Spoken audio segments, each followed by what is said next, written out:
20 June, হ্যাঁ 20 June থেকে কিন্তু আমাদের ক্লাসগুলো শুরু হবে, যেটা টেস্ট পরীক্ষার আগেই কিন্তু খুব ভালোভাবে কিন্তু আমাদের এটা কমপ্লিট হয়ে যাবে। সো এই টেস্ট পরীক্ষাতেই কিন্তু তুমি একটা ভালো করতে পারবা, আমি কিন্তু আশা করতেই পারি। ঠিক আছে, তো চলো আজকে আমাদের প্রথম ডেমো ক্লাস। এই ডেমো ক্লাসের মাধ্যমে আমরা দেখব যে আমাদের ক্লাসগুলো কেমন হবে এবং ক্লাসের কোয়ালিটি গুলো কেমন হবে। চলো শুরু করি আমাদের প্রথম ক্লাস। প্রথম ক্লাসটা হচ্ছে আমাদের বাস্তব সংখ্যা। এই ক্লাসটা কিন্তু সবার জন্যই ফ্রি থাকবে। এই ক্লাসটা সবার জন্য ফ্রি থাকবে, এটা দেখবা তোমরা। দেখার পরে তোমরাই কিন্তু যাচাই করে দেখতে পারবা যে এই কোর্সে ভর্তি হলে আসলেই তুমি কোনো বেনিফিট পাচ্ছ কিনা। মাত্র 260 টাকা প্রথম 100 জনের জন্য, যে 260 টাকা দিয়ে তুমি আসলে কোনো বেনিফিট পাচ্ছ কিনা। তাহলে দেখো আমাদের বাস্তব সংখ্যার প্রথম যে ব্যাপারগুলো আমাদের শিখতে হয় এমসিকিউর জন্য, সেটা হচ্ছে এই বাস্তব সংখ্যার শ্রেণী বিভাগটা। হ্যাঁ, বাস্তব সংখ্যার শ্রেণী বিভাগটা কি সেটা আমাদের শিখতে হবে। তো বাস্তব সংখ্যা কথা যখন আসে তখন কিন্তু অবাস্তব সংখ্যার কথাটাও আসে। অবাস্তব সংখ্যাটা কি তুমি এইটুকু মনে রাখো, যদিও আমাদের এই বইয়ের ভিতরে নাই, তবে এইটুকু মনে রাখো যে রুটের ভিতরে বা বর্গমূল চিহ্নের ভিতরে এই তোমার আছে বর্গমূল চিহ্নের ভিতরে মূলের ভিতরে যদি মাইনাস থাকে, অর্থাৎ ঋণাত্মক কোনো সংখ্যা থাকে, সেটাকে আমরা অবাস্তব সংখ্যা বলতে পারি। যেমন -5, এটা হচ্ছে আমাদের একটা অবাস্তব সংখ্যা। সো অবাস্তব সংখ্যার কথা শেষ, এটা নিয়ে আর কথা বলবো না। আমরা বাস্তব সংখ্যায় আসি। বাস্তব সংখ্যাকে প্রথমত দুইটা ভাগে ভাগ করা হয়। একটা হচ্ছে আমাদের অমূলদ সংখ্যা, অমূলদ সংখ্যা, আর একটা হচ্ছে আমাদের মূলদ সংখ্যা। তো আমরা এখন জানার চেষ্টা করব যে মূলদ এবং অমূলদ সংখ্যার পার্থক্যটা কি। তো আমি তোমাদের একটা কথা বলি, এখানে আমরা শুধু অমূলদ সংখ্যাকে চিনব। তো অমূলদ সংখ্যাকে চেনার পরে বলবো আমরা যে এর বাদে যা আছে, যত সংখ্যা আছে সবগুলো আসলে কি বলতো, মূলদ সংখ্যা। দেখো অমূলদ সংখ্যার চেনার উপায় দুইটা আমি বলি। এই দুইটা উপায়, এমন দুইটা উপায় কথা বলবো। দেখো আমি তোমাদের আরেকটা কথা বলি, এমসিকিউ এর জন্য নিচের কোনটি অমূলদ সংখ্যা, এই টপিকটা কিন্তু খুবই খুবই গুরুত্বপূর্ণ এই অধ্যায়ের জন্য। তো দেখো অমূলদ সংখ্যার চেনার উপায় হচ্ছে, তাহলে দেখো রুটের ভিতরে আমি প্রথমে ছোট্ট কয়েকটা সংখ্যা লিখি এখানে। 1 এর স্কয়ার 1, 2 এর স্কয়ার 4, 3 এর স্কয়ার 9, 4 এর স্কয়ার 16, 5 এর স্কয়ার হচ্ছে 25। এরকম ভাবে দেখো 25 এর পরে 36, তারপর আমাদের 49, তারপর আমাদের 64, তারপরে 81, 100, 121, 144, 169। এই যে সংখ্যাগুলো লিখলাম আমি, এই সংখ্যা প্রত্যেকটা সংখ্যাই কিন্তু কি সংখ্যা বলতো, এদেরকে বলা হয় বর্গ সংখ্যা। এদেরকে বলা হয় কি বর্গ সংখ্যা। তো যদি কখনো তুমি দেখো রুটের ভিতরে বর্গ সংখ্যা আছে, বর্গ সংখ্যা মানে যাদেরকে বর্গমূল করলে যেরকম এই তোমার হচ্ছে 4 কে স্কয়ার করলে 16 হয়, আবার 16 কে যদি বর্গমূল করি তাহলে কত 4 হয়। তাহলে এইটা হচ্ছে আমাদের বর্গ সংখ্যা। তাহলে বর্গ সংখ্যা যদি থাকে সেক্ষেত্রে কিন্তু অমূলদ সংখ্যা হবে না। তাহলে অমূলদ সংখ্যা কখন হবে, যখন এই বর্গমূল চিহ্নের ভিতরে বা রুটের ভিতরে বর্গ সংখ্যা নয় এমন সংখ্যা থাকে। তাহলে সহজ কথায় অমূলদ সংখ্যা চেনার প্রথম উপায়টা হচ্ছে কি, যদি রুটের ভিতরে আমাদের বর্গ সংখ্যা নয় এমন সংখ্যা থাকে, তাহলে 100% শিওর যে এটি একটি অমূলদ সংখ্যা। একটা এক্সাম্পল দেখো, যেরকম আমি বললাম, ধরো সাপোজ এই 144 কি অমূলদ সংখ্যা? কথা হচ্ছে না, কারণ 144 হচ্ছে আমাদের দেখো বর্গ সংখ্যা, এটাকে বর্গমূল করলে পূর্ণ সংখ্যা পাওয়া যায়, সো এটা অমূলদ না। কিন্তু ধরো সাপোজ 120, দেখো তুমি 120 কি কোথাও বর্গ সংখ্যার ভিতরে আছে? 121 আছে, 100 আছে, 144 আছে, 120 নাই। তাহলে এইটাই কিন্তু আমাদের কি অমূলদ সংখ্যা। তাহলে অমূলদ সংখ্যা কি? অমূলদ সংখ্যা হচ্ছে ধরো এই √3, √10, √11, √12, √13, √14, √15, কিন্তু √16 না, এইটা না। হ্যাঁ, আবার 17, 18, 19 সবগুলোই কিন্তু আমাদের কি অমূলদ সংখ্যা। তার মানে রুটের ভিতরে বর্গ সংখ্যা থাকলে সে অমূলদ হবে না, আর রুটের ভিতরে বর্গমূল না এমন যে কোনো সংখ্যা থাকলে সেটা কি অবশ্যই অমূলদ সংখ্যা হবে। এরপরে দেখো, এগুলো তো পূর্ণ সংখ্যার ক্ষেত্রে আমরা জানতে পারলাম যে কিভাবে আমরা অমূলদ সংখ্যা নির্ণয় করব। এখন কথা হচ্ছে দশমিক সংখ্যা থাকলে সেটা কিভাবে নির্ণয় করব। দশমিক সংখ্যা নির্ণয়ের ক্ষেত্রে তোমার যে কাজটা করবা, দেখো সাপোজ তোমার 3.1516, হ্যাঁ ধরো 1/4 এরকম 1/4 3 2 7 5 0 9 এরকম চলতেছে, এরকম চলতেই আছে। তো এই টাইপের সংখ্যাগুলোকে বলা হয় অসীম অসীম অনাবৃত অসীম অনাবৃত দশমিক ভগ্নাংশ। হ্যাঁ, অসীম অনাবৃত দশমিক ভগ্নাংশ, দশমিক ভগ্নাংশ। তো এই নামটা আমরা পরবর্তীতে জানবো, আমরা যখন শ্রেণীবিভাগে আরো ডিটেলসে যাবো তখন কিন্তু এই নামটা আমরা পাবো। সো এই নামটা আমাদের ইম্পর্টেন্ট না, ইম্পর্টেন্ট অমূলদ সংখ্যা চেনাটা। সেটা হচ্ছে কি, দশমিকের পরে যদি কোনো অঙ্ক মানে অঙ্কগুলো যদি চলতেই থাকে, দেখো 1 4 1 6 এরকম চলতেই আছে, কিন্তু কোনো অঙ্ক যদি বারংবার না আসে, বা কোনো অঙ্ক 2টা হইতে পারে, 3টা অঙ্ক, 4টা অঙ্ক, মানে কোনো অঙ্ক যদি এরকম রিপিট না করে, তাহলে সেটা হচ্ছে অমূলদ সংখ্যা। রিপিট করা বলতে কিরকম, ধরো 1.33 চলতেছে, দেখো 3 কিন্তু বারবার আসতেছে, অথবা দেখো 2.5 to 5 5 to 5 5 to 5 এরকম চলতেছে, দেখো এই 5 to 5 কিন্তু বারবার রিপিট করতেছে। তো এরকম যদি রিপিট করে সেক্ষেত্রে কিন্তু অমূলদ হবে না। মেন কথা হচ্ছে যদি দশমিকের পরে চলতেই থাকবে একটা কথা, কিন্তু রিপিট করা যাবে না, তাহলে সে 100% শিওর অমূলদ সংখ্যা হবে। তাহলে আমরা অমূলদ সংখ্যা চেনার 2টা উপায় শিখলাম। এই 2টা উপায় হচ্ছে এনাফ। হ্যাঁ, 2টা উপায় হচ্ছে এনাফ। প্রথমটা হচ্ছে কি, রুটের ভিতরে যদি বর্গ সংখ্যা নয় এমন সংখ্যা থাকে তাহলে সেটা 100% অমূলদ সংখ্যা। আর দ্বিতীয়, দশমিকের ক্ষেত্রে দশমিকের পরে অঙ্কগুলো চলতেই থাকবে। হ্যাঁ, অসীম দশমিক ভগ্নাংশ হবে, কিন্তু তোমার হচ্ছে দশমিকের পরে কোনো অঙ্কই বারবার আসবে না। কোনো একটা অঙ্ক বা 2টা অঙ্ক বা 3টা অঙ্ক বারবার যদি না আসে, তাহলে সেক্ষেত্রে আমাদের অমূলদ সংখ্যা হবে। তো আশা করি আমরা অমূলদ সংখ্যা বুঝতে পারছি। এবার অমূলদ সংখ্যা বাদে যে সংখ্যাগুলো আছে সবই হচ্ছে কি আমাদের মূলদ সংখ্যা। এবার আসি আমরা মূলদ সংখ্যা। আবার মূলদ সংখ্যাকে আবার 2 ভাগে ভাগ করা যায়। তো এই মূলদ সংখ্যাকে আমাদের 2 ভাগে যে ভাগ করা যায়, তার প্রথম ভাগটা হচ্ছে আমাদের, মূলদ সংখ্যার প্রথম ভাগটা হচ্ছে আমাদের পূর্ণ সংখ্যা, পূর্ণ সংখ্যা। আর দ্বিতীয়টা হচ্ছে আমাদের ভগ্নাংশ। তো দেখো, পূর্ণ সংখ্যা সম্পর্কে আমাদের ছোটবেলা থেকে সবার একটা আইডিয়া আছে, ভগ্নাংশ সংখ্যা সম্পর্কে আইডিয়া আছে।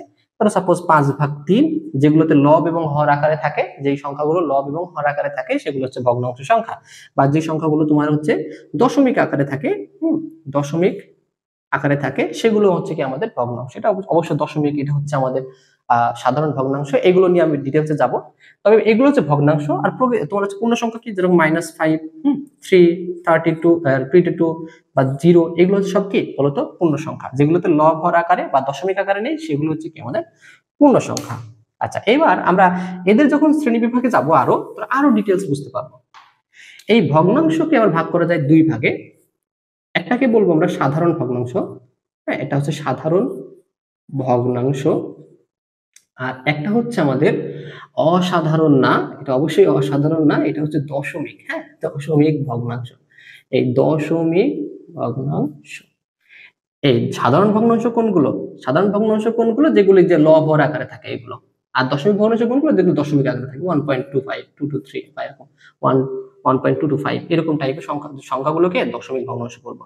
তো এবার আমি এটা একটু পরে কথা বলি, আগে ভগ্নাংশ পার্টটা কমপ্লিট করি আগে। হ্যাঁ, এটা নিয়ে আমাদের কথা বলার আছে।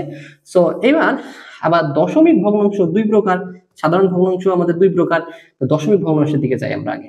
তো এই দশমিক ভগ্নাংশ কিন্তু 2টা ভাগে ভাগ করা হয়েছে। একটা হচ্ছে তোমার হচ্ছে সসীম, একটা সসীম দশমিক ভগ্নাংশ, আর একটা হচ্ছে কি আমাদের অসীম দশমিক ভগ্নাংশ। ঠিক আছে, এই দেখো সসীম দশমিক ভগ্নাংশ, অসীম দশমিক ভগ্নাংশ। আমরা কিন্তু দশমিক ভগ্নাংশ সম্পর্কে এখানে কিন্তু ডিটেইলসটা শিখে নিব একবারে, পরবর্তীতে এটা শেখার দরকার হবে না। আর সাধারণ ভগ্নাংশ, আচ্ছা দেখো এই দিকটাই আমি কভার করি আগে, তারপর এদিকে আসবো। দশমিক ভগ্নাংশ 2 ভাগে, একটা সসীম একটা অসীম। তাহলে সসীম কি, যদি কোনো দশমিক ভগ্নাংশের আমাদের দশমিকের পরে অঙ্কগুলো নির্দিষ্ট থাকে, ধরো সাপোজ 1.325, দশমিকের পরে 1টা 2টা 3টা অঙ্ক আছে, হ্যাঁ, বা 1.0052 বা 51 বা 5, এটা কি আমাদের সসীম দশমিক ভগ্নাংশ। অসীম কি হইতে পারে, অসীম আবার 2 ভাগে ভাগ হইতে পারে, অসীম 2 ভাগে হইতে পারে। এইটাকে বলতে একটা আবৃত, হ্যাঁ, এটা বলে আবৃত, আর এটা হচ্ছে অনাবৃত। তো আবৃত আর অনাবৃত কি, শুধু কিন্তু এগুলোর নাম আবৃত বা অনাবৃত এরকম কিন্তু কিছু না। এগুলোর নাম হচ্ছে তোমার হচ্ছে অসীম আবৃত দশমিক ভগ্নাংশ, অসীম অনাবৃত দশমিক ভগ্নাংশ, হ্যাঁ, সসীম দশমিক ভগ্নাংশ, এরকম আর কি নামগুলো। তো আবৃত, অসীম আবৃত কোনগুলো আর অসীম অনাবৃত কোনগুলো, আমি একটা এক্সাম্পল দেখাই, জিনিসটা ক্লিয়ার হবে। তো সাপোজ দশমিকের পরে যদি কোনো একটা অঙ্ক, কোনো একটা বা দুইটা অঙ্ক বারবার আসে, ধরো 1.35 35 35 35, প্রথম কথা হচ্ছে অসীম হইতে হবে, তার মানে এরকম চলতেই থাকবে, চলতেই থাকবে, অবশ্যই তাকে অসীম হইতে হবে, চলতেই থাকবে।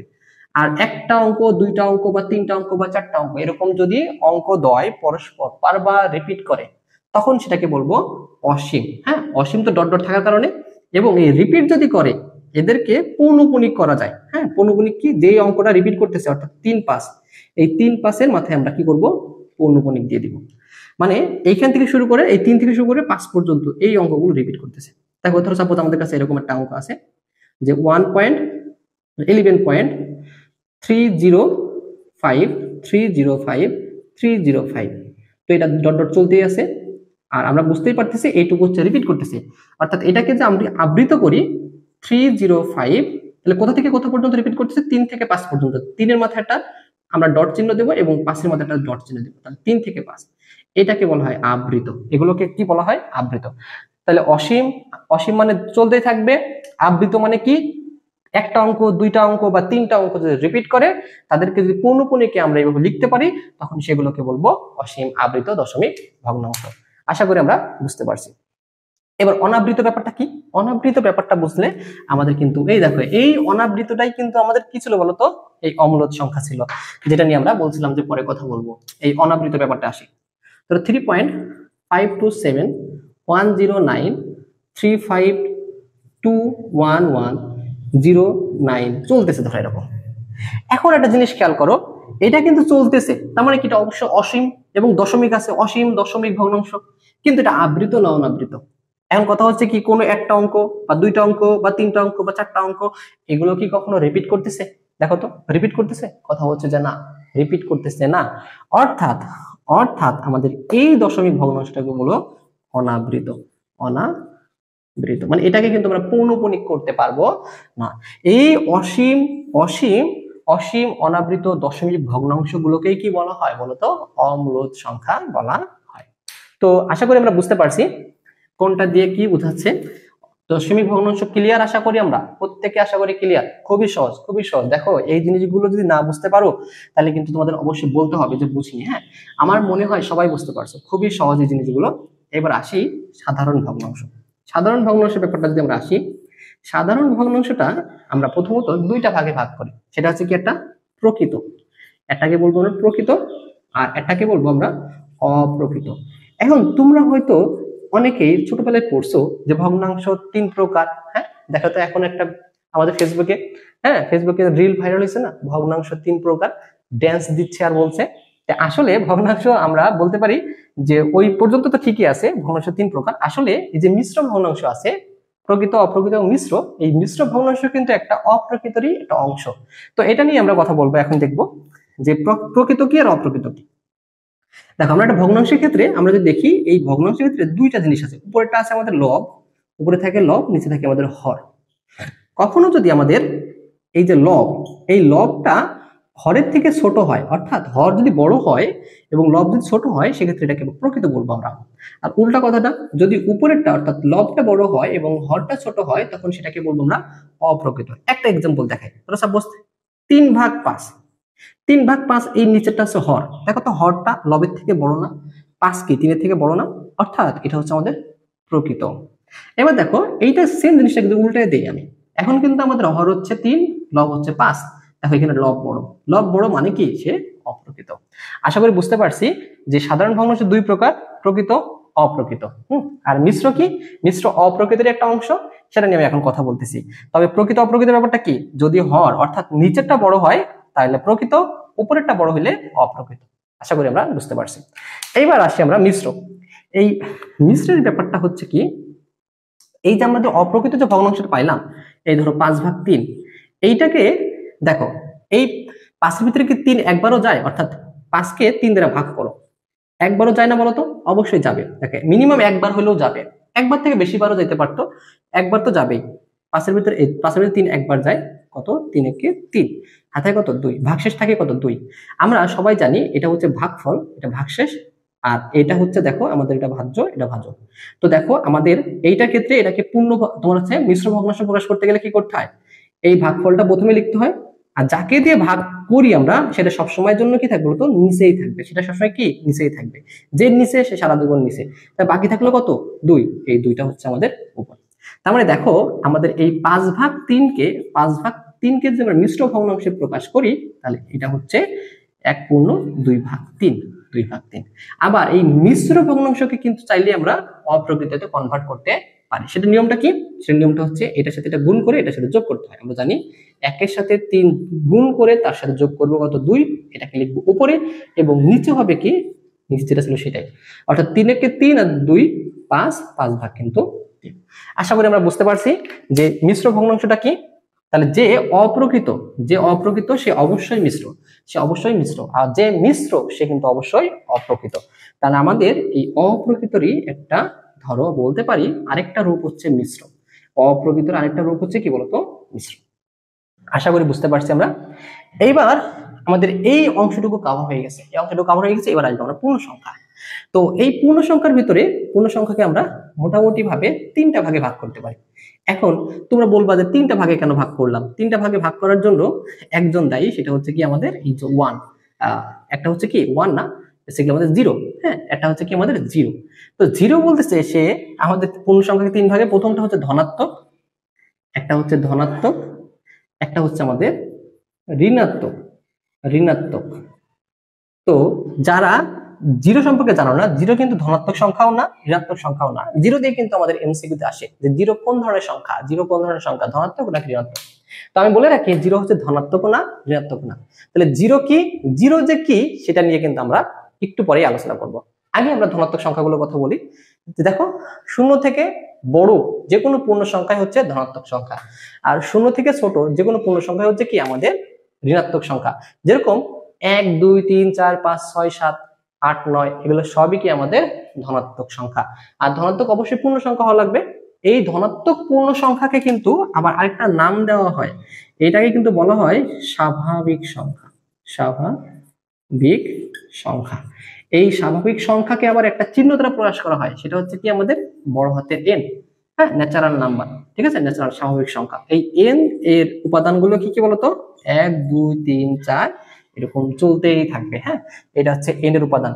এই পূর্ণ সংখ্যাকে আবার z দ্বারা প্রকাশ করা হয়, সেক্ষেত্রে z এর উপাদান সংখ্যাগুলো কি বলতো, এই যে -ইনফিনিটি থেকে শুরু করে -3 -2 -1 0 1 2 3 এরকম চলতেই থাকবে। আবার এই বাস্তব সংখ্যাকে কিন্তু r দ্বারা প্রকাশ করা হয়, আবার এই মূলদ সংখ্যাকে কিন্তু আবার q দ্বারা প্রকাশ করা হয়। সো আমি কিন্তু এইগুলো নিয়ে কিন্তু কথা বলবো, কারণ এইগুলো দিয়ে কিন্তু আমাদের এমসিকিউ আসে, তাহলে আমাদের স্বাভাবিক সংখ্যা আর পূর্ণ সংখ্যা এই দুইটা সংখ্যার সেট, বিশেষ করে আমাদের সেটের অঙ্ক করতে গেলে কাজে লাগে। বিভিন্ন অঙ্কের শর্ত দেখবা, বিভিন্ন সূত্র আছে না, যেরকম সূচক লগারিদমের সূত্র আছে, বিভিন্ন অধ্যায়ের সূত্র আছে না, সেই সূত্রে বিভিন্ন শর্ত আছে। সেই শর্তগুলোতে আমাদের কিন্তু এই যে বলে x এলিমেন্ট অফ n, অর্থাৎ x এর সকল উপাদানগুলো কোথা থেকে আসবে বলতো, স্বাভাবিক সংখ্যা থেকে আসবে। x এলিমেন্ট অফ z, অর্থাৎ x এর সকল উপাদানগুলো কোথা থেকে আসবে বলতো, z থেকে আসবে, মানে পূর্ণ সংখ্যা থেকে আসবে। তো এগুলো কিন্তু বেশি বেশি কাজে লাগে। আর মূলদ সংখ্যা এবং বাস্তব সংখ্যা কোথায় কোথায় কাজে লাগে সেগুলো নিয়ে কিন্তু আমি কথা বলবো। তো আপাতত এই দুইটা সংখ্যা নিয়ে আমরা একটু জেনে নিলাম। সো এই আমাদের ধনাত্মক পূর্ণ সংখ্যাকে আমরা স্বাভাবিক সংখ্যা বলি। স্বাভাবিক সংখ্যাকে আমরা আবার দেখো, এটা কিন্তু আরেকটা পরিচয় আছে, আমি তোমাদের আরেকটা পরিচয় বলি, শোনো। জেড দ্বারা আমরা পূর্ণ সংখ্যা বলি, আর কখনো জেড প্লাস দেওয়া থাকে। আচ্ছা, জেড প্লাস মানে কি, পূর্ণ সংখ্যা কোনগুলো, ধনাত্মক পূর্ণ সংখ্যা। ঋণাত্মক গুলো কি দেখাবে, জেড মাইনাস। আশা করি আমরা বুঝতে পারছি জেড প্লাস দ্বারা কি বোঝায়, জেড মাইনাস দ্বারা কি বোঝায়। তাহলে দেখো ধনাত্মক সংখ্যা বা স্বাভাবিক সংখ্যা বুঝলাম। এবার ঋণাত্মক সংখ্যা কোনগুলো বলতো, -1 -2 -3 -4 -5 এরকম চলতেই থাকবে, এগুলো হচ্ছে ঋণাত্মক সংখ্যা। আর 1 2 3 4 5 6 এগুলো হচ্ছে ধনাত্মক সংখ্যা। আর শূন্য কি, শূন্য আপাতত একা, এটা নিয়ে আমরা কথা বলবো। এবার আসি আমরা ধনাত্মক সংখ্যা। এই ধনাত্মক সংখ্যাকে আবার 3 ভাগে ভাগ করা হয়েছে। এই যে 3টা করে ভাগ করার কারণ হচ্ছে কি, একজন মানুষ সে হচ্ছে কি 1। যেরকম এখানে 3টা ভাগে ভাগ করার কারণ হচ্ছে কি 0, হ্যাঁ, আবার এখানে 3টা ভাগে ভাগ করার জন্য কি বলতো 1। এই একটা ভাগে আসছে আমাদের মৌলিক সংখ্যা, আর একটা ভাগে হচ্ছে আমাদের যৌগিক সংখ্যা। একটা মৌলিক সংখ্যা, একটা যৌগিক সংখ্যা। তাহলে মৌলিক সংখ্যা কোনগুলো? এখন ছোটবেলা থেকে আমরা সবাই শিখে আসছি মৌলিক সংখ্যা কোনগুলো। যেই সংখ্যাগুলো গুণনীয়ক বলতে পারো বা যে সংখ্যাগুলোকে ভাগ করতে বলতে পারো, তুমি যেই কনসেপ্টে যাও না কেন, আমি ভাগের কথা যদি বলি, যে সংখ্যাগুলোকে ওই সংখ্যা এবং এক ব্যতীত অন্য কোনো সংখ্যা দ্বারা ভাগ করা যায় না, সেই সংখ্যাগুলো হচ্ছে মৌলিক সংখ্যা। তো মৌলিক সংখ্যা কোনগুলো? আমাদের 2, 3, 5, 7, 2, 3, 5, 7, 11, 13 এরকম চলতেছে। এগুলো হচ্ছে মৌলিক সংখ্যা। মৌলিক সংখ্যা। এখান থেকে কিন্তু এমসিকিউ আসে, প্রচুর এমসিকিউ আসে মৌলিক সংখ্যা থেকে। কিন্তু এমসিকিউ আসে যে সব থেকে ছোট মৌলিক সংখ্যা কোনটা? অনেকে ভাবে 1, কিন্তু 1 কিন্তু মৌলিক সংখ্যা না, বলে রাখি। অনেকে ভাবে 3, 3ও কিন্তু প্রথম মানে ক্ষুদ্রতম মৌলিক সংখ্যা না, সব থেকে ছোট মৌলিক সংখ্যা হচ্ছে 2। আর 2 হচ্ছে এমন একটা মৌলিক সংখ্যা যে একমাত্র যত মৌলিক সংখ্যা পাবা তাদের ভিতরে একমাত্র জোড় সংখ্যা। তাহলে একমাত্র জোড় মৌলিক সংখ্যাকে উত্তর হচ্ছে কি বলতো 2। আশা করি বুঝতে পারছি, 2 হচ্ছে আমাদের একমাত্র ওয়ান অ্যান্ড অনলি মৌলিক সংখ্যা জোড়। ঠিক আছে? আর 2, 3, 5, 7 এরকম আছে আমাদের। তুমি একটা জিনিস খেয়াল করো, মৌলিক সংখ্যা কোনো নির্ণয় করার জন্য কিন্তু কোনো সূত্র নাই যে এমন একটা সূত্র তৈরি করলাম যে সূত্রের ভিতরে 1 বসাইলে প্রথম মৌলিক সংখ্যা পাওয়া যাবে, 2 বসাইলে প্রথম মৌলিক সংখ্যা পাওয়া যাবে, এরকম কিন্তু কিছু সূত্র কিন্তু নাই। তবে কোন একটা সংখ্যা মৌলিক সংখ্যা কিনা চেক করার জন্য কিন্তু একটা ফর্মুলা আছে। এই ফর্মুলা কিন্তু খুবই ইন্টারেস্টিং, হয়তো কোথাও দেখোনি তোমরা বা দেখেও থাকতে পারো, তবে এই ফর্মুলাটা দেখো একটু। সেটা হচ্ছে কি, দেখো 6n ± 1। আমি আবারও বলি 6n ± 1 দিয়ে পৃথিবীর সকল মৌলিক সংখ্যা নির্ণয় করা সম্ভব না। মানে তুমি যদি 1 বসাও যে প্রথম মৌলিক সংখ্যা পাওয়া যাবে, 2 বসালে দ্বিতীয় মৌলিক সংখ্যা পাওয়া যাবে, বা এখানে 5 বসালে যে মৌলিক সংখ্যাই পাওয়া যাবে এমন কোনো কথা না। তবে সে যদি মৌলিক সংখ্যা হয় তবে এই সূত্রটা সে মানবে। একটা এক্সাম্পল দেখো, 13 কি মৌলিক সংখ্যা? আমি চেক করবো। ধরো সাপোজ আমি এখানে 2 বসাই। 2 বসানোর পরে 6 দুগুণে কত? 12। 12 সাথে 1 যোগ করলে কত হয়? 13। তার মানে 13 একটা মৌলিক সংখ্যা হবে। 11 কি হবে? দেখো এখানে 2 বসালে 6 দুগুণে কত? 12। যদি বিয়োগ করি 1 তাহলে কত হবে বলো তোমাদের? তাহলে হচ্ছে দেখো আমাদের হবে 11। তার মানে কি এখানে 11 কিন্তু মৌলিক সংখ্যা। এরপরে মৌলিক সংখ্যাগুলো তুমি যদি খুঁজো তাহলে দেখবা, দেখো আমরা 3 বসাই, দেখো 3 বসাই, 3 6 কত? 18 না? 18 সাথে 1 যোগ করলে কত? 19। 18 থেকে 1 বিয়োগ করলে কত হয়? 17। দেখো 17 19 এই দুইটাই কিন্তু মৌলিক সংখ্যা। এরপরে মৌলিক সংখ্যাগুলো তুমি খোঁজো, 4 বসাও, 4 ছক 24 আর 1 কত? 25। 25 আর 4 ছক 24 - 1 23। তাহলে 23 আর 25। এখন আমি বলছিলাম যে 3 বসাইলে সবসময় যে মৌলিক সংখ্যা পাবা এমন কোনো কথা না। দেখো এই 25 কি মৌলিক সংখ্যা? কথা হচ্ছে না। তার মানে এখানে সংখ্যা বসালেই যে মৌলিক সংখ্যা পাবা তা কিন্তু না। তবে একটা কথা শিওর, যে মৌলিক সংখ্যা হইলে এই রুলস সে মানবেই। তার মানে দেখো 17 19 এর পরে মৌলিক সংখ্যা একটাই হচ্ছে, মানে পরবর্তী যদি মৌলিক সংখ্যা হয় তাহলে হয় সে 23 হবে, না হয় 25 হবে, আদারওয়াইজ সে হবে না। এরপরে মৌলিক সংখ্যা যদি হয় তাহলে এখানে 4 বসালে, দেখো 4 বসাও, 4 ছক কত? এই 4 ছক 24, সরি এখানে 4 বসাই তো এগুলো পাইছি আমরা। 5 বসাও, 5 ছক কত? 30। 30 আর যোগ 1 মানে 31, আর 30 থেকে 1 বিয়োগ দাও 29। তার মানে হয় এর দেখো 23 এর পরবর্তী যদি সে মৌলিক সংখ্যা হয় তাহলে অবশ্যই 29 হবে, না হয় 31 হবে। তাহলে এখন 29 কি মৌলিক সংখ্যা? কথা হচ্ছে 31 কি মৌলিক সংখ্যা? কথা হচ্ছে হ্যাঁ, এই দুইটাই কিন্তু মৌলিক সংখ্যা। এরপর তুমি যখন 6 বসাইতে পারো, 6 ছক 36, 36 আর 1 কত? 37, আর 1 কমাইলে কত? 35। এখন এই 31 এর পরে যদি মৌলিক সংখ্যা কেউ হয় তাহলে সে 35 অথবা 37 হবে, এর বাইরে কিন্তু কেউ হবে না। এখন কথা হচ্ছে 35 কি হবে? কথা হচ্ছে না, তাহলে এটা বাদে তাহলে কত? 37। তো দেখো আমি আশা করি বুঝাইতে পারছি ব্যাপারটা কি, যে মৌলিক সংখ্যাগুলো কিভাবে কাজ করে। হ্যাঁ, কিভাবে কাজ করে এই রুলসটা কিন্তু, এই রুলস দিয়ে কিন্তু মৌলিক সংখ্যা চেক করা যায়। তুমি ধরো মনে মনে একটা সংখ্যাকে মৌলিক সংখ্যা ভাবলা, ভাবার পরে তুমি দেখবা যে আসলে সে মৌলিক কিনা, তখন তুমি কি করবা? এই সূত্র 6n ± 1, মানে সেইখানে তুমি ওর কাছাকাছি ধরো একটা সংখ্যা বসাবা, বসানোর পরে দেখবা, ধরো তুমি ধরলে 39, হ্যাঁ 39 ধরছো, তখন তুমি কি করবা? এখানে 6 এর সাথে কত দিলে 39 এর কাছাকাছি হয়, তার সাথে 1 যোগ করে দেখবো 39 হয় কিনা, বা 1 বিয়োগ করে দেখো 39 হয় কিনা।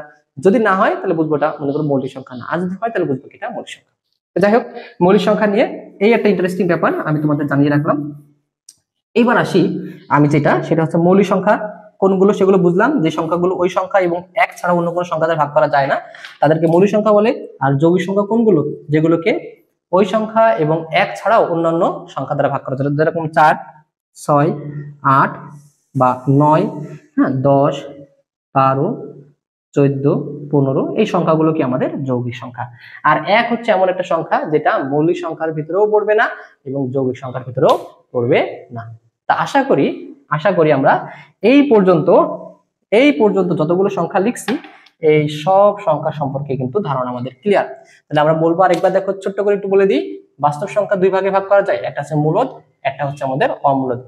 তো অমূলদ সংখ্যা কোনগুলো, রুটের ভিতরে বর্গ সংখ্যা নয়, হ্যাঁ, বর্গমূলের ভিতরে বর্গ সংখ্যা নয় এমন সংখ্যাকেই আমরা অমূলদ সংখ্যা ধরে নিব, মানে বিবেচনা করব। এটা কিন্তু যতগুলো বর্গ সংখ্যা নয় এমন যতগুলো সংখ্যা আছে তাদের বর্গমূল অবশ্যই কিন্তু অমূলদ সংখ্যা। আর দশমিকের পরে অসীম সংখ্যক অঙ্ক আসবে, কিন্তু কোনো একটি অঙ্ক বা দুটি অঙ্ক বা পাঁচটি অঙ্ক রিপিট করবে না, এরকমকে বলবো কি অমূলদ সংখ্যা। এর মূলদ সংখ্যা দুই ভাগে ভাগ করা যায়, পূর্ণ সংখ্যা, ভগ্নাংশ। তো এই ভগ্নাংশ আবার দুই প্রকার, সাধারণ ভগ্নাংশ, দশমিক ভগ্নাংশ। দশমিক ভগ্নাংশ আবার দুই প্রকার, সসীম, অসীম। তাহলে দশমিকের পরে চলতেই আমাদের নির্দিষ্ট পরিমাণ অঙ্ক থাকে, তাহলে সেটা হচ্ছে সসীম। আর অনির্দিষ্ট পরিমাণ অঙ্ক থাকলে অসীম। আর অসীমকে দুই ভাগে ভাগ করা যায়, আবৃত, অনাবৃত। দশমিকের পরে চলতেই থাকবে, কিন্তু একটা বা দুইটা বা তিনটা রিপিট যদি করে তাহলে আবৃত, আর যদি একটাও রিপিট করতেছে না, চলতেই আছে, অনাবৃত। এই অসীম দশমিক, হ্যাঁ, অসীম অনাবৃত দশমিক ভগ্নাংশই হচ্ছে কি অম্লদ সংখ্যা। আচ্ছা, এরপরে আসি সাধারণ ভগ্নাংশ দুই প্রকার, প্রকৃত, অপ্রকৃত। হ্যাঁ, ভগ্নাংশ দুই প্রকার, এখানে প্রকৃত, অপ্রকৃত। এবং অপ্রকৃতের একটা অংশ হচ্ছে কি মিশ্র। তো প্রকৃত কখন হবে, যখন আমাদের লবটা ছোট হবে, হরটা বড় হবে। হর বড় হলে প্রকৃত, আর হর যদি ছোট হয় তাহলে কি আমাদের অপ্রকৃত। একটা এক্সাম্পল যদি বলি, 3/5 হচ্ছে প্রকৃত, 5/3 হচ্ছে অপ্রকৃত। আর অপ্রকৃতটাই কিন্তু কি, এটাকে যেরকম মিশ্রতে কনভার্ট করি যদি আমরা, 1 আমাদের 2/3, এটা হচ্ছে আমাদের কি মিশ্র। তাহলে মিশ্র হইলে সে অবশ্যই অপ্রকৃত হবে, অপ্রকৃত হইলে সে মিশ্র অবশ্যই হবে। এবার এদিকে আসছি পূর্ণ সংখ্যা। পূর্ণ সংখ্যা তিন ভাগে ভাগ করে, ধনাত্মক, ঋণাত্মক আর শূন্য। ধনাত্মক সংখ্যা দুই ভাগে ভাগ করা হয়েছে, তিন ভাগে, মৌলিক, এক আর যৌগিক। মৌলিক সংখ্যা সম্পর্কে জানি, যে সংখ্যাগুলো ওই সংখ্যা এবং এক ছাড়া অন্য কোনো সংখ্যা দ্বারা ভাগ করা যায় না সেগুলোকে মৌলিক সংখ্যা বলে। আর যে সংখ্যাগুলো ওই সংখ্যা, এক এবং অন্যান্য সংখ্যা দ্বারা ভাগ করা যায় সেগুলোকে যৌগিক সংখ্যা বলে। এক মৌলিকও না, যৌগিকও না। ক্ষুদ্রতম মৌলিক সংখ্যা হচ্ছে 2, একমাত্র জোড় মৌলিক সংখ্যা হচ্ছে 2। আর এটা আসি বা শূন্য নিয়ে ছোট্ট একটা কথা বলি। দেখো এই সংখ্যাগুলোকে আমরা, এই সংখ্যা তো শ্রেণীবিভাগ দেখলাম, আরেকটা শ্রেণীবিভাগ আছে, ছোট্ট একটা শ্রেণীবিভাগ, সেটা যদি আমরা একটু বলি, যে সংখ্যা হচ্ছে দুই প্রকার। একটা হচ্ছে তোমার, এই ছোট্ট একটা শ্রেণীবিভাগটা সম্পর্কে জানবো আমরা। সংখ্যা, এইটা হচ্ছে আমাদের, একটা হচ্ছে ঋণাত্মক, এটা হচ্ছে ঋণাত্মক, আর এটা হচ্ছে অঋণাত্মক।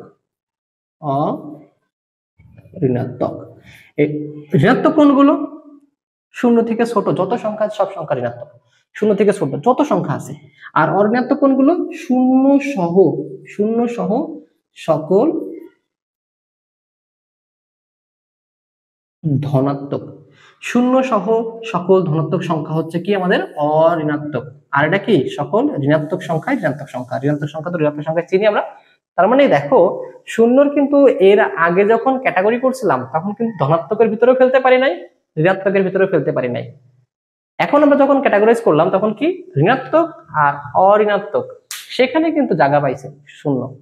কারণ শূন্য ধনাত্মক সংখ্যা না, শূন্য অঋণাত্মক সংখ্যা। মানে তুমি বলতে পারো এই শূন্যর জন্যই মনে এই আমাদের এই যে নতুন যে আমাদের ভাগটা হয়েছে, আমাদের দুইটা ভাগে ভাগ করা হলো, শূন্যর জন্যই মনে নতুন করে ভাগ করা হয়েছে। যেটা কি না, শূন্য কি, আমরা সহজ কথায় এমসিকিউ আসলে কি সংখ্যা, শূন্য হচ্ছে অঋণাত্মক সংখ্যা। ঠিক আছে, অঋণাত্মক পূর্ণ সংখ্যা, শূন্য অঋণাত্মক পূর্ণ সংখ্যা। শূন্য হচ্ছে অঋণাত্মক পূর্ণ সংখ্যা। আচ্ছা, এরপরে আমাদের যে বাস্তব সংখ্যার যে শ্রেণীবিন্যাস বা শ্রেণীবিভাগ সেগুলো সম্পর্কে আমরা ধারণা পেয়ে গেছি।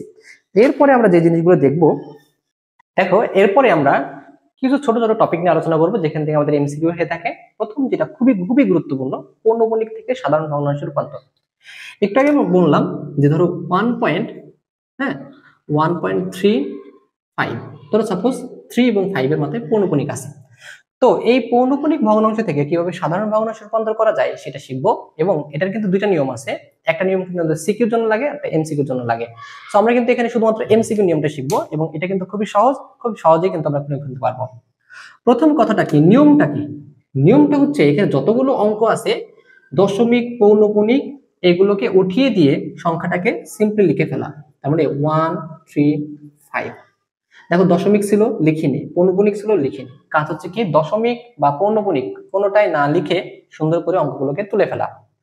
তারপর এটা বিয়োগ চিহ্ন দেওয়া, দেওয়ার পরে এই যে পৌনঃপুনিক, এই পৌনঃপুনিকের আগ পর্যন্ত, দশমিকের পরেও হলেও সমস্যা নেই, আগ পর্যন্ত যতগুলো অঙ্ক আছে সেগুলোকে বিয়োগ করে দেওয়া।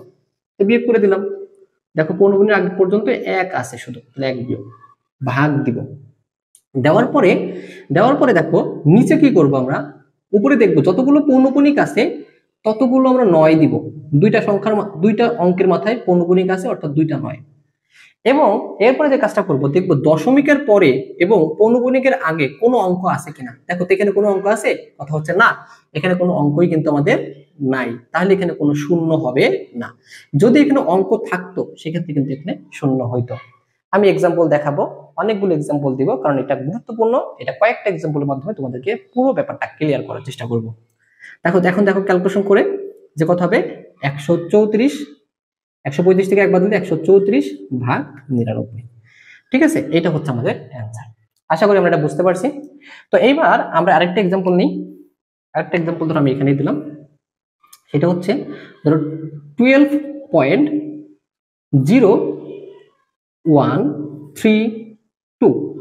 এখন আমরা ধরো সাপোজ এই 3 এর মাথায় এবং 2 এর মাথায় পৌনঃপুনিক দিলাম। তাহলে কাজটা হচ্ছে কি, এটাকে সাধারণ ভগ্নাংশে প্রকাশ করার জন্য আমি বলছি দশমিক এবং পৌনঃপুনিক বাদ দিয়ে পুরো সংখ্যাটাকে লিখে ফেলা।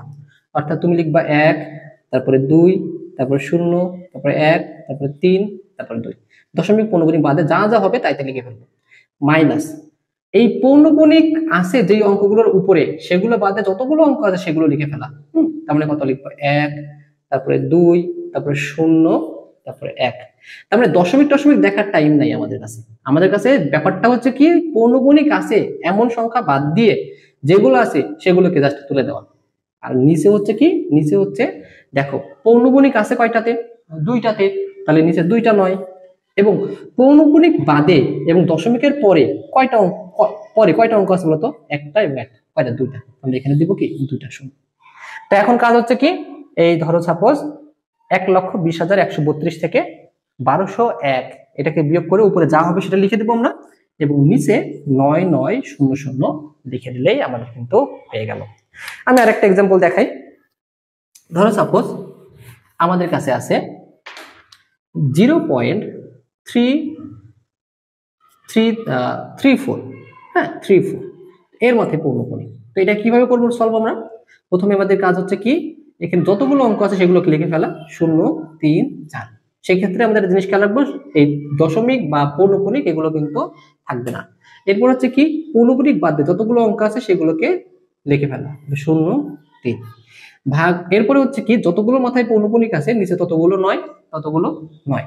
এবং দশমিকের পরে এবং পৌনঃপুনিকের আগে যতগুলো অঙ্ক আছে, দেখো এখানে একটাই অঙ্ক আছে, তাহলে একটা শূন্য, অর্থাৎ 34 থেকে 3 বাদ দিলে থাকে 31 ভাগ 90। এটা হচ্ছে আমাদের অ্যান্সার। ধরো আমি আরেকটা এক্সাম্পল নিতে পারি। আরেকটা এক্সাম্পল ধরো সাপোজ এরকম হইতে পারে যে ধরো 5.3059, এইখান থেকে শুরু করে আমাদের এই পর্যন্ত মাথায় পৌনঃপুনিক আছে 0 থেকে 9 পর্যন্ত। এটা ক্ষেত্রে কি করব, এই 53059 সম্পূর্ণ সংখ্যাটা লিখে দিলাম, মাইনাস এই যতটুকুর মাথায় পৌনঃপুনিক আছে সেটা বাদ দিয়ে যে যে অঙ্কগুলো আছে সেগুলো বিয়োগ করবো, অর্থাৎ 5 3 পৌনঃপুনিক বাদে অঙ্কগুলো বিয়োগ করে দিছি। এরপর নিচে কি, কয়টার মাথায় পৌনঃপুনিক আছে বলতো, এই 0 থেকে শুরু করে 9 পর্যন্ত, তার মানে 1 2 3, নিচে 3টা 9। এখন পৌনঃপুনিকের আগে এবং দশমিকের পরে কয়টা অঙ্ক আছে বলতো, একটা অঙ্ক আছে, একটা শূন্য। এখন এটার থেকে 53 বাদ দিলে দেখো এটা 6, এটা 0, হ্যাঁ এটা 0, এটা তারপরে 0 5 3 যা হয় তাই, 9 9 9 0। এটাই হচ্ছে কি আমাদের এই সংখ্যাটা আমাদের সাধারণ ভগ্নাংশের রূপ। আশা করি আমরা বুঝে ফেলছি যে জিনিসটা কিভাবে অ্যাকচুয়ালি সলভ করা যায়। তো আমরা পারবো আশা করি। তো এটা নিয়ে আর কথা বলতেছি না। এরপরে আমরা চলে যাব হচ্ছে সদৃশ এবং অসদৃশ দশমিক ভগ্নাংশ। বা পৌনঃপুনিক যে ভগ্নাংশগুলো আছে সেগুলো সদৃশ নাকি অসদৃশ। আমরা জাস্ট সদৃশ নাকি অসদৃশ এইটাকে চেক করা শিখবো। আমাদের কিন্তু এগুলো কখনো বলে না যে সদৃশ থেকে অসদৃশ কিভাবে করব, এটা কিন্তু এমসিকিউতে আসে না। তো সদৃশ অসদৃশ চেনার উপায় হচ্ছে কি, এই দশমিকের পরে সবসময় কি দশমিকের পরের জিনিসগুলো নিয়েই মাথা ব্যথা, পরের অঙ্ক নিয়ে মাথা ব্যথা, অঙ্ক নিয়েই আমাদের চিন্তা করতে হবে। সবসময় দশমিকের পরের অঙ্ক নিয়ে আমাদের কাজ করতে হবে। এটা কিভাবে কাজ করে, তো সাপোজ 3.259 এখানে পৌনঃপুনিক আছে, আর ধরো 105.23 এর মধ্যে ধরো পৌনঃপুনিক আছে। এখন বললো যে এই দুইটা পৌনঃপুনিক ভগ্নাংশ বা তোমার হচ্ছে দশমিক ভগ্নাংশ এগুলো কি সদৃশ কিনা। এখন সদৃশ হইতে গেলে প্রথম কথা দশমিকের পরে অঙ্ক সংখ্যা সেম হইতে হবে। দশমিকের পরে অঙ্ক সংখ্যা সেম হইতে হবে, দুইটারই অঙ্ক সমান হইতে হবে, হ্যাঁ, পরের অঙ্ক সমান হইতে হবে। দ্বিতীয় কথা, এর যতগুলো পৌনঃপুনিক বাদে যতগুলো, এরও ততগুলো পৌনঃপুনিক বাদে যতগুলো হইতে হবে। মানে এর পৌনঃপুনিক আছে কয়টা, দুইটা।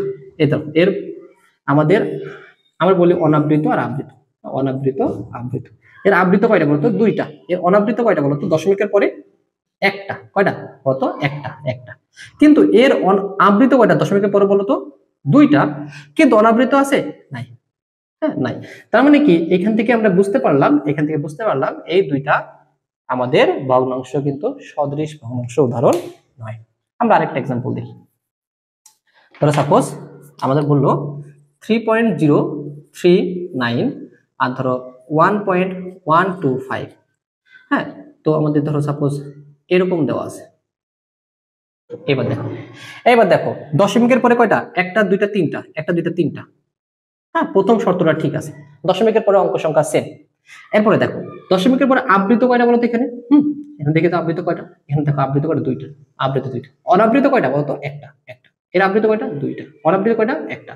অর্থাৎ এই দুইটা ভগ্নাংশ কিন্তু সদৃশ। যদি ধরো এখানে ধরো 11 আছে বা এখানে ধরো যে 503 আছে, এখন যদি বলো যে দশমিকের আগের এখানে তো তিনটা অঙ্ক আছে, এখানে দুইটা অঙ্ক আছে, এইগুলো আসলে কোনো মেটারই করে না, মেটার করে কি দশমিকের পরে অঙ্কদ্বয় সেম হইতে হবে, সমান সংখ্যক অঙ্ক থাকতে হবে, সেম না, সমান সংখ্যক অঙ্ক থাকতে হবে।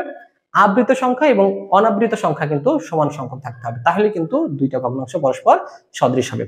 তিনটা ভগ্নাংশ কিন্তু সদৃশ হইতে পারতো। ধরো সাপোজ আমাদের 0.105 এরকম আছে আমাদের, হ্যাঁ।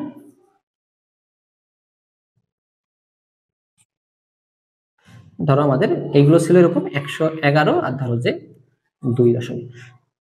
ব্যাপারটা হচ্ছে কি, ধরো 111.139 আর 2.525, এখানে 2.5 এর পৌনঃপুনিক, 3.9 এর পৌনঃপুনিক, আর এই ব্যাপারগুলো। আর এখানে 0.105, এখানে 0 থেকে 5 পর্যন্ত পৌনঃপুনিক। তাহলে দেখো এই তিনটা ভগ্নাংশই তোমার হচ্ছে দশমিক ভগ্নাংশই কি বলতো, সদৃশ। কারণ কি দশমিকের পরে প্রত্যেকের তিনটা করে অঙ্ক আছে, দুইটা পৌনঃপুনিক, একটা মানে দুইটা আবৃত, একটা অনাবৃত, দুইটা আবৃত, একটা অনাবৃত, দুইটা আবৃত, একটা অনাবৃত। আমরা আশা করি বুঝতে পারছি আমরা যে কিভাবে আমরা সদৃশ এবং অসদৃশ আবৃত মানে দশমিক ভগ্নাংশ চিনতে পারি, সেটা আমরা শিখে নিলাম। এবার ভগ্নাংশের গুণ ভাগ, গুণ ভাগের ব্যাপারটা কি, মনে করো সাপোজ 1.2 এর মধ্যে পৌনঃপুনিক গুণ 3.52 এর মধ্যে পৌনঃপুনিক বলে এই দুটো ভগ্নাংশকে গুণ করো। তা গুণ করতে গেলে প্রথমে কি আমাদের স্বাভাবিক ভগ্নাংশ প্রকাশ করতে হবে। তো স্বাভাবিক ভগ্নাংশ যখনই প্রকাশ করা হয়ে যাবে তখন কি নরমাল আমাদের গুণ ভাগ যেভাবে করতে হয় সেভাবে করলেই হয়ে যাবে। তো এটা সিস্টেমটা কি, দেখো সিস্টেমটা হচ্ছে কি, আমাদের প্রথম যতগুলো অঙ্ক আছে ততগুলো অঙ্ক লিখে ফেলাম, আবৃত বাদে, হ্যাঁ, পৌনঃপুনিক বাদে যতগুলো অঙ্ক আছে সেগুলোকে বিয়োগ করা। তারপর হচ্ছে কি নিচে যতগুলো পৌনঃপুনিক আছে ততগুলো 9, আর দশমিকের পরে পৌনঃপুনিক আগে কোনো যদি সংখ্যা থাকে তাহলে 0 হবে, না হলে 0 হবে না।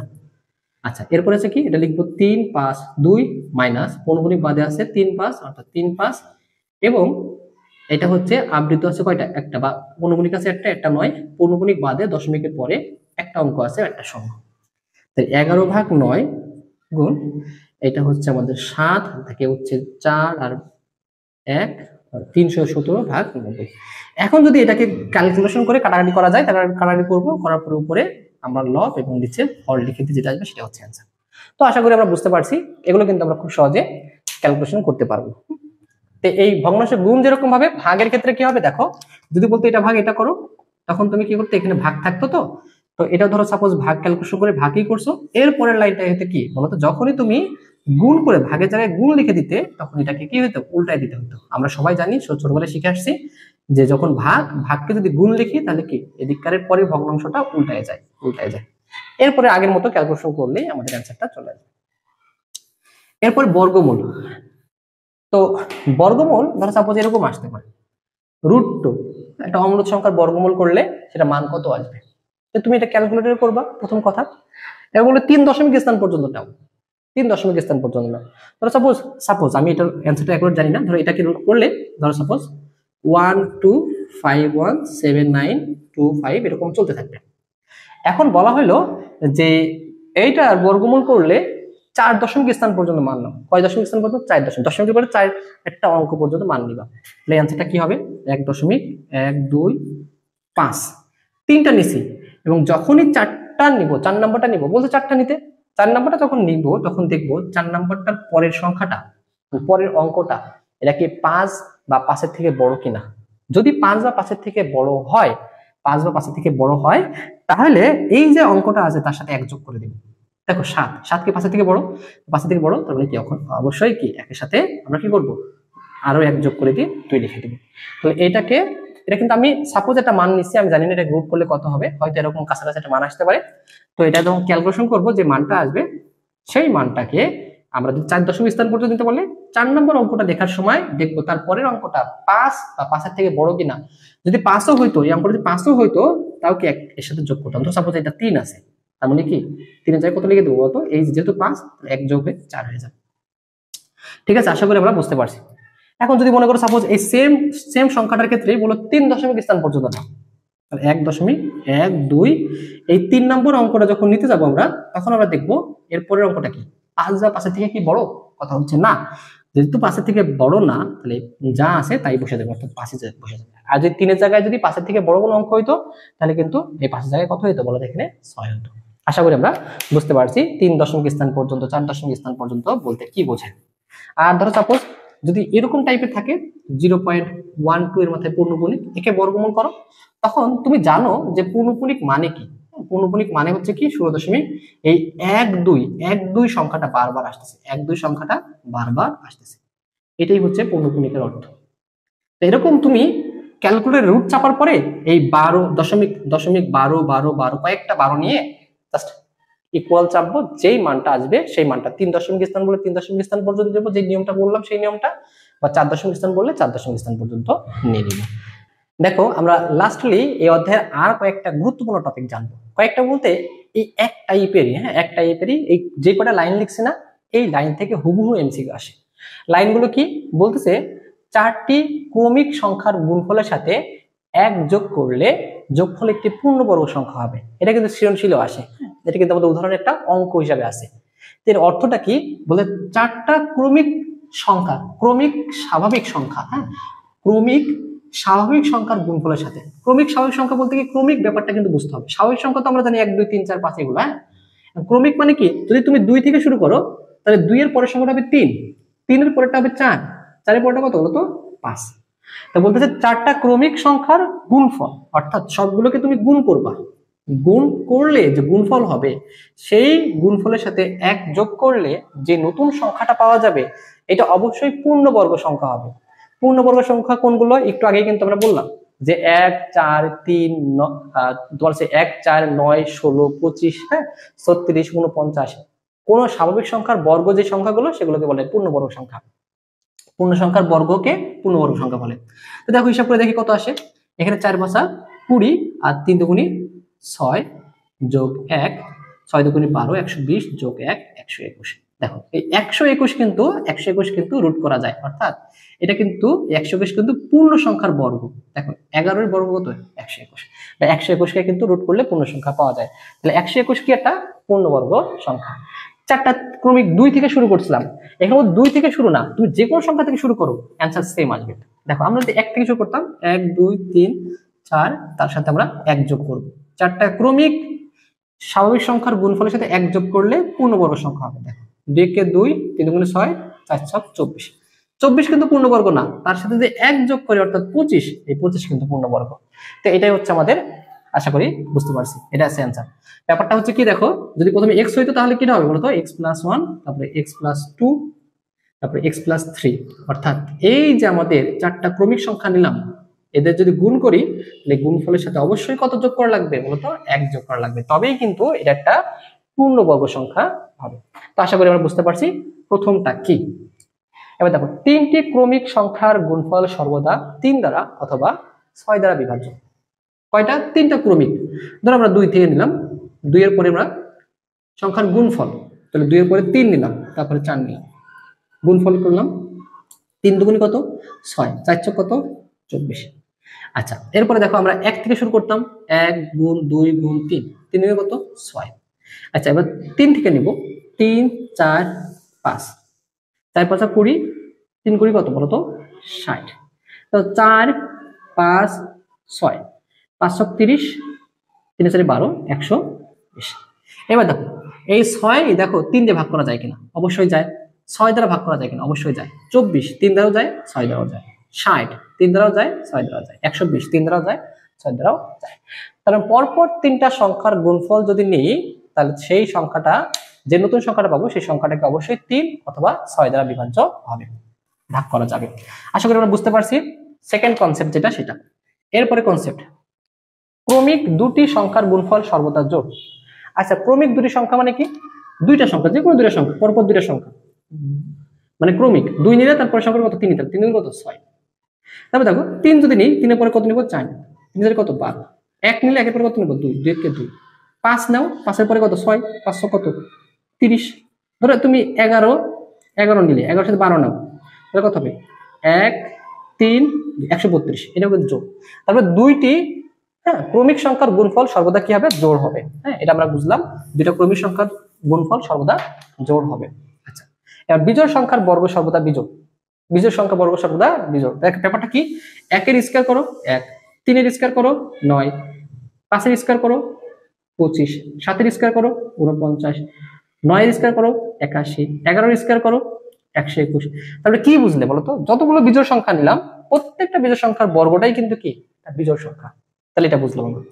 এরপর আসি, বিজোড় সংখ্যার বর্গকে 8 দ্বারা ভাগ করলে ভাগশেষ সর্বদা 1 থাকে, প্রতি ক্ষেত্রে ভাগশেষ 1 থাকে।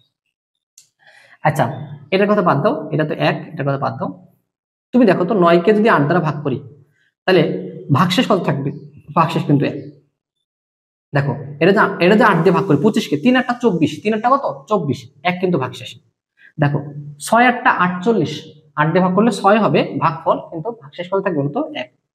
দেখো এটা 8 10 80, ভাগফল কত 1। তুমি যদি 8 10 80 করতে থাকো, এরপরে যে আরো বেশি যাও দেখবা যে 120 আসবে। হ্যাঁ, 8 8 গুণ কত নিবা তোমার হচ্ছে 15, 15 গুণ 8 তোমার 5 8 40, 0 8 কে 8 আর 4 12, 120।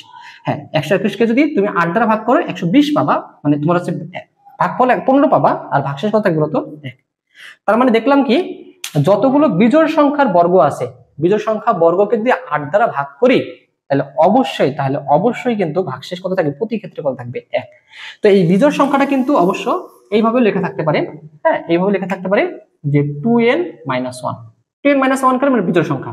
তাহলে এত এর বর্গকে 8 দ্বারা ভাগ করলে দেখো এরকম আসতে পারে, এত এর বর্গকে, তাহলে এটা লিখবে না, 2n - 1 এর বর্গকে 8 দ্বারা ভাগ করলে ভাগশেষ কত থাকবে, 2n - 1 কে 8 দ্বারা ভাগ করলে ভাগশেষ হবে কত বলতো, সবসময় 1। আশা করি আমরা বুঝতে পারছি। আচ্ছা, এরপরে আসি আমরা, আচ্ছা 2n - 1 যে বিজোড় সংখ্যা সেটা একটু কথা বলি আমরা। ধরো এখানে n এর জায়গায় 1 বসাও, তো 2 কে 2, 2 এর থেকে 1 বাদ কত থাকে, 2 এর থেকে 1 বাদ দিলে 1, 2 বসাও, 2 দুগুণে 4, 4 থেকে 1 বসালে কত 3, 3 বসাও, 3 দুগুণে 6, তার থেকে 1 বসালে কত 5। তো সব বিজোড় সংখ্যাকে রিপ্রেজেন্ট করতেছে কে বলতো, 2n - 1। আচ্ছা, এরপরে আসি আমরা, দুটি ক্রমিক জোড় সংখ্যার গুণফল সর্বদা 8 দ্বারা বিভাজ্য। ক্রমিক জোড় সংখ্যা, ভালো করে বুঝো, ক্রমিক সংখ্যা না বলো, ক্রমিক জোড় সংখ্যা। তার মানে 2 এর পরে 3 না, 2 এর পরে 3 না, 3 কি জোড় আমাদের না, তাহলে এই 2 এর পরে কত 4, তাহলে 2 এর পরে 4, দুইটা ক্রমিক জোড় সংখ্যা, এতে গুণফল কত 8। দেখো আমরা 4 নেই, 4 এর পরে জোড় সংখ্যা কত বলতো 6, 4 6 কত 24, আমরা 6 নিতাম, তারপরে কত 8, 6টা কত 48, তারপর 10 নিলাম, 10 এর পরে কত 12, 120।